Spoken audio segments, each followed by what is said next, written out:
हूं राजीव कुमार। आज हम सीखेंगे संधि। संधि का सामान्य अर्थ होता है मेल या जुड़ना, मेल होना, मिलना अथवा जुड़ना। संधि शब्द के ही कई अर्थ हैं। जैसे दो राजाओं में कोई झगड़ा हो जाए और उस झगड़े का जब निपटारा होता है तो हम उसे कहते हैं उनके बीच संधि हो गई। दूसरा, हमारी जो हड्डियां हैं, जहां पर दो हड्डियां आपस में मिलती हैं, यहां पर जैसे ये भी संधि है। लेकिन व्याकरण में संधि का अर्थ कुछ और होता है। व्याकरण में होता है दो वर्णों का मेल। जैसे एक शब्द है हमारे पास परम आत्मा, परम आत्मा। ये अलग अलग शब्द हैं। एक शब्द ये रहा, एक शब्द ये रहा। हम इनको, इनके अंतिम वर्ण, इसके अंत में है अ और इस शब्द के प्रारंभ में है आ। हम इनका मेल करवाएंगे। हमने जब इसका मेल करवाया, शब्द बन गया परमात्मा। यहां पर देखिए, ये एक नई संधि हुई है। यहां पर संधि हुई है, संधि। संधि का अर्थ है मिलना, मेल या जुड़ाव, जुड़ना। तो यही संधि है बस। अब सीखे कैसे इसको, कि कैसे हो ये जुड़े, कैसे, इसकी परिभाषा क्या रहे। परिभाषा रहेगी, देखिए मैंने शब्द से शब्द नहीं जोड़ दिया,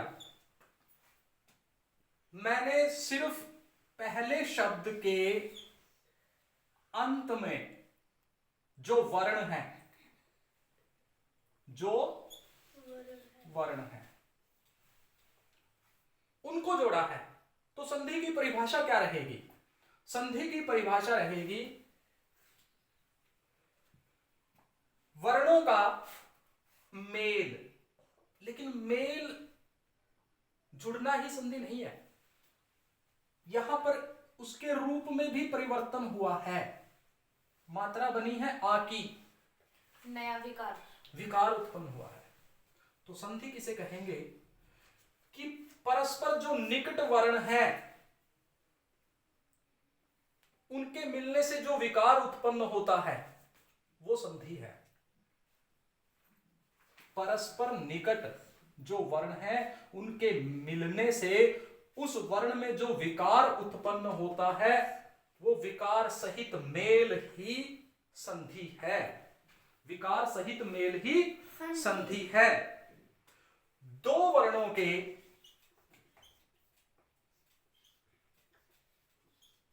दो वर्णों के पास पास आने से, पास पास आने से,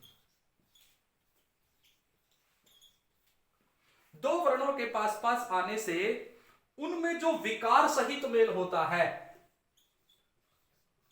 उनमें जो विकार सहित मेल होता है, जोड़ होता है, वही संधि है। संधि किसे कहें? दो वर्णों का मेल, जो हम प्रारंभ से पढ़ते आ रहे हैं। लेकिन केवल मेल करने से थोड़ी होगा, उसमें बदलाव भी हुआ है, उसमें परिवर्तन भी हुआ है। परिवर्तन को कहते हैं विकार, यही संधि है।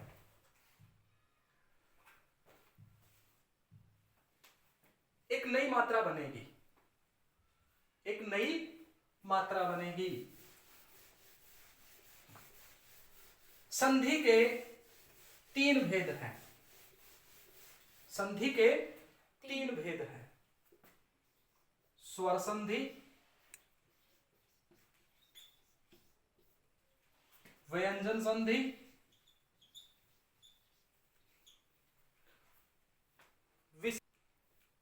विसर्ग संधि। स्वर संधि यानी अर्थात मात्राएं। स्वर का अर्थ है मात्रा। मात्रा तो पता है, आ, ई,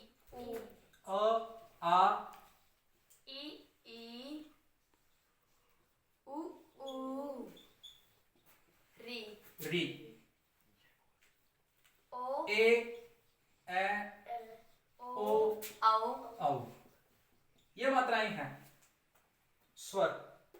व्यंजन पता है क, क, ख, ग, आधे हैं, आधे के लिए हल लगा रहा हूं। इनका स्वतंत्र उच्चारण नहीं हो सकता।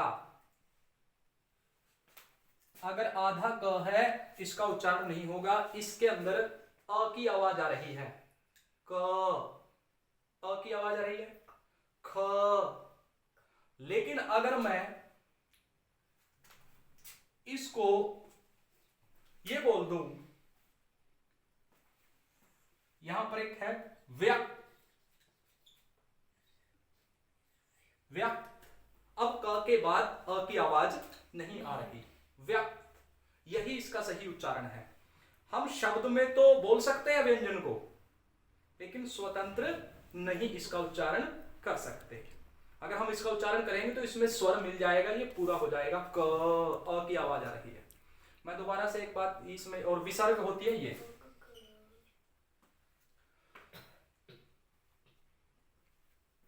ये आधा है क। इस तो जब स्वर की संधि होगी तो वो स्वर संधि होगी, जब दोनों तरफ स्वर होंगे, जब दोनों तरफ स्वर होंगे। जैसे पहले भी बताया था, परम आत्मा, पहले शब्द के अंत में और दूसरे शब्द के प्रारंभ में स्वर लिखा हुआ है। देखो यहां पर स्वर है, इसमें भी स्वर है, मात्रा है इसमें अ की। कैसे? जब हम आधा क लिखते हैं, इसमें कोई मात्रा नहीं, अगर मैं इसमें अ की मात्रा मिला दूं, मैं इसमें मात्रा मिला रहा हूं अ की, तो ये पूरा हो गया क। ख आधा है, इसमें अ की मात्रा मिला दी, ये हो गया पूरा ख, ये हो गया पूरा ख। और इसके अतिरिक्त मैं इसको ऐसे भी लिख सकता हूं ना, आधे क को, अगर मैं आधे क में आ की मात्रा मिला दूं, बन गया का।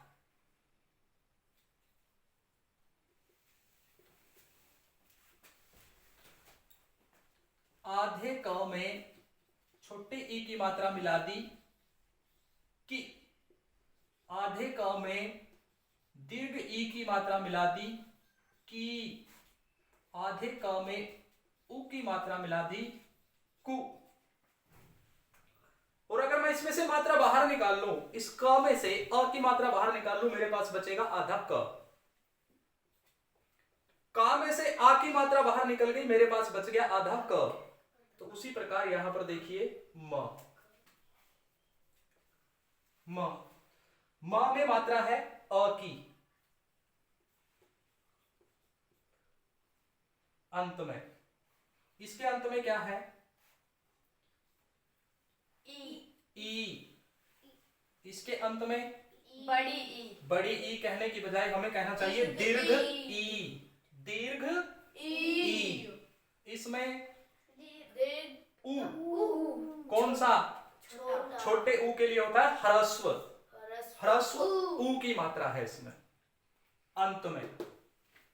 तो इस प्रकार ये बनती है, मात्राओं के मिलने से एक वर्ण बनता है ये। तो अब हमें सीखनी है आज स्वर संधि। कौन सी संधि? स्वर संधि। स्वर संधि की परिभाषा क्या रहेगी, उस पर विचार करते हैं। स्वर संधि में हमारे पास प्रारंभ में केवल 4 वर्ण होते हैं। कितने? 4 वर्ण। स्वर संधि में हमारे पास होते हैं 4 वर्ण, अ, इ, उ, री। री। तो इन्हीं चारों स्वर से हम बाकी के स्वर बनाएंगे, इनकी मात्राओं से ही हम बाकी मात्राएं बनाएंगे, वही स्वर संधि होगी। परिभाषा भी आगे बताऊंगा कि स्वर संधि कहते किसे हैं। इसके पांचों भेदों के बारे में भी बताऊंगा कि इसके 5 भेद कौन कौन से हैं। अभी समझाऊंगा 5 भेद।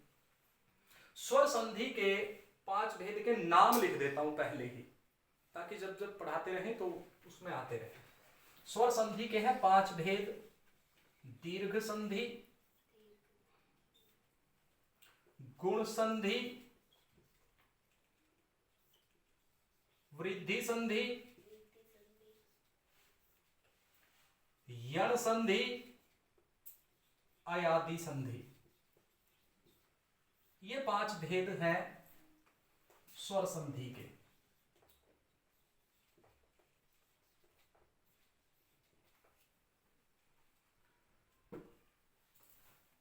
हमारे पास मैंने अभी बताया कि सिर्फ 4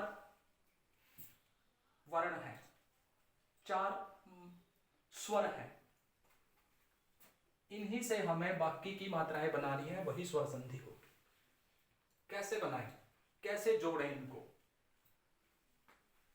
अगर दोनों तरफ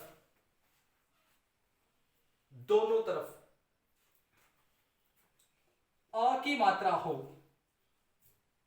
तो हमें दीर्घ आ की मात्रा बना देनी है। जैसे परम अणु, अ अंत में है इसके प्रारंभ में अ है। देखिए दोनों तरफ अ, दोनों तरफ अ। संधि हमें केवल इनकी करनी है।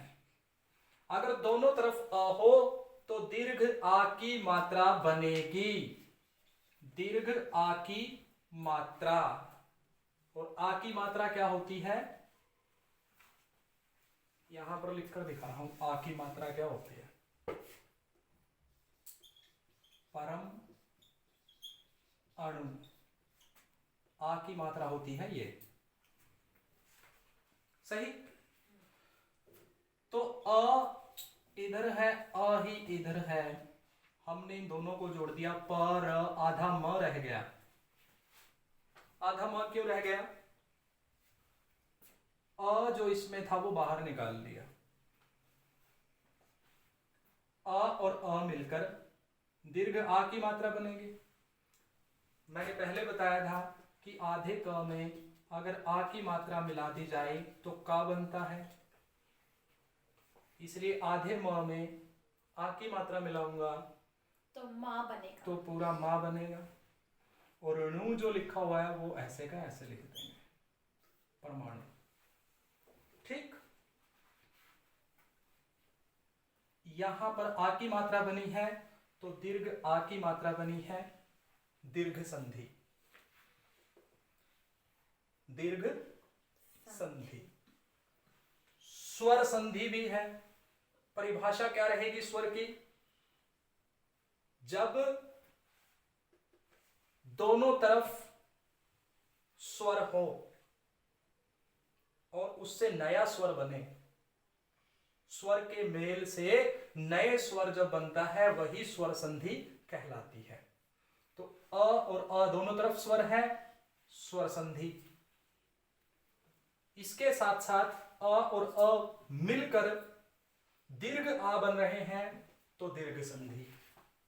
अगर दोनों तरफ इनमें से कोई भी हो, इधर आ हो, यहां पर लिखकर दिखा रहा हूं,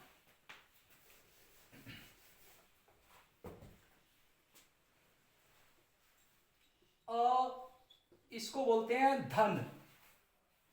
धन जमा भी बोल देते हैं इंग्लिश में प्लस।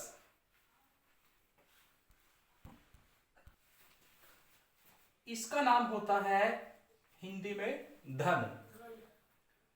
अ धन अ, हम ज्यादातर बोलते हैं जमा। अ जमा अ, मात्रा बनेगी आ की, ये होती है आ की मात्रा। शुरू में दोनों तरफ आ हो तब भी आ की मात्रा बनेगी। एक तरफ अ और दूसरी तरफ आ हो तब भी आ की मात्रा बनेगी। एक तरफ आ और दूसरी तरफ आ हो, चारों ही स्थितियों में आ की मात्रा बनेगी। कहने का अर्थ है कि जब दोनों तरफ एक ही वर्ग हो तो उसी वर्ग में दीर्घ आ की मात्रा बनेगी। दीर्घ ई की मात्रा कब बनेगी? दीर्घ ई की मात्रा कब बनेगी? जब दोनों तरफ ई हो। जब दोनों तरफ ई हो। ई तो दीर्घ ई। जब दोनों तरफ ऊ हो, दीर्घ ऊ। दीर्घ ऊ। दीर्घ ऊ की पहचान ये रही। दोनों तरफ आ, दीर्घ आ। दोनों तरफ ई, दीर्घ ई। दोनों तरफ ऊ, दीर्घ ऊ। यही बनेगा जी। उदाहरण दे। ठीक है। मात्राएं कहा है हमने? मात्रा बनेगी, मात्रा, वर्ण नहीं बनेगा, ये मात्रा बनेगी। कवि इंद्र, क आधा व रह गया। क्यों रह गया आधा व? ई की मात्रा बाहर निकाल दी। और ई और ई दोनों मिलकर दीर्घ ई। तो पहले दीर्घ ई के लिए पहले इसको पूरा करेंगे, फिर दीर्घ ई की मात्रा। नद्र ऐसे का ऐसे लिख देंगे। कविंद्र, दोनों तरफ ई है, दोनों तरफ ई है तो कौन सी मात्रा बनेगी? कविंद्र। दीर्घ ई। और अगर दोनों तरफ ऊ होता? दीर्घ ऊ। क। उदाहरण के लिए यहां पर देखते हैं, भानु उदय, भा आधा न, आधा न क्यों? ऊ की मात्रा बाहर निकाल ली। और जमा में ऊ जमा में ऊ, दीर्घ ऊ। तो इसको पूरा करेंगे। दीर्घ ऊ की मात्रा ये रही और द और य, भानुदय। समझ आ रही है बात? दीर्घ आ की मात्रा कब बनेगी? जब दोनों तरफ ई आ हो। दीर्घ ई की मात्रा कब बनेगी? जब दोनों तरफ ई हो। दीर्घ ऊ की मात्रा कब बनेगी? जब दोनों तरफ ऊ हो। और दीर्घ री की मात्रा भी होती है एक।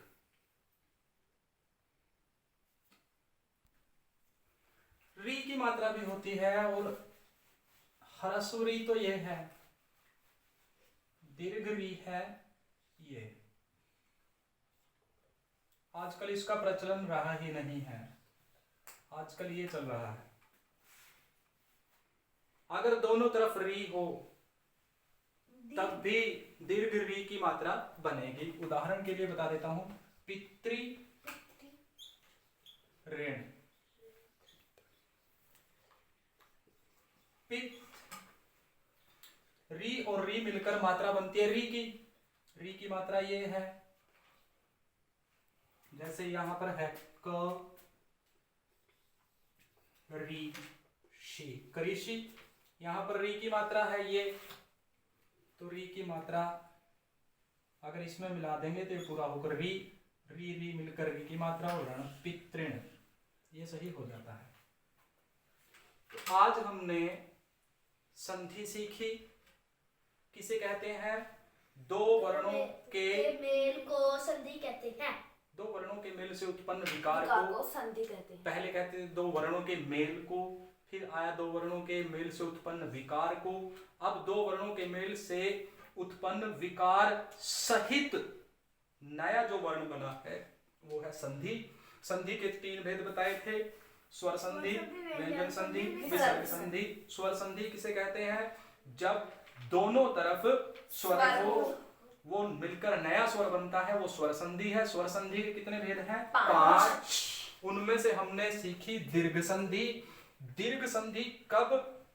जब अ के बाद अ आए, दीर्घ आ, ई के बाद ई आए, दीर्घ ई, उ के बाद उ आए, दीर्घ उ की मात्रा बनती है, वहां पर दीर्घ संधि होती है। मैंने उदाहरण भी दिए, कुछ और उदाहरण यहां पर लिख रहा हूं, अभी आप उनकी तरफ ध्यान रखिएगा।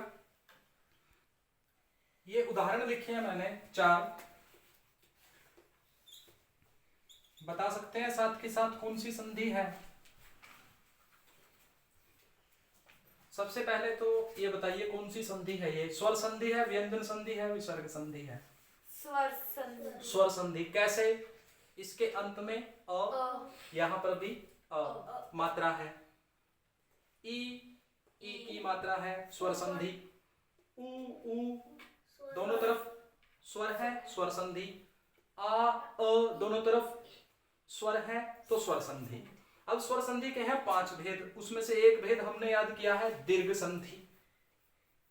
तो अ और अ दोनों तरफ अ है, दीर्घ आ बनेगा। तो क्या बनना चाहिए? धनादेश। धन आदेश। बता देता हूं कैसे। ध आधा न रह गया, अ और आ मिलकर दीर्घ आ की मात्रा बनती है। पहले पूरा करेंगे फिर मात्रा लगेगी। देश ऐसे का ऐसे लिख देंगे, धनादेश। मही और ईश, मही जमा ईश, महीश बनेगा। म आधा ह रह गया, आधा ह क्यों रहा था? ई की मात्रा बाहर निकाल ई की मात्रा बाहर निकल गई थी, क्योंकि ई की मात्रा की तो संधि होनी है। ई और ई मिलकर दीर्घ ई, दीर्घ ई, पहले इसे पूरा करेंगे। दीर्घ ई और श ऐसे का ऐसे, महिष। उ और उ मिलकर दीर्घ उ, पहले स आधा, उ और उ मिलकर दीर्घ उ, ये रहा। और कति ऐसे का ऐसे, सुक्ति। इसमें परीक्ष, आ और आ मिलके दीर्घ आ, रथी ऐसे का ऐसे, परीक्षार्थी। उम्मीद है आपको समझ आया होगा। इससे आगे फिर अगली संधि जो है वो पढ़ाएंगे, इसके चारों भेद जो रह गए हैं वो समझाएंगे आप लोगों को किस प्रकार से बनेंगे। धन्यवाद।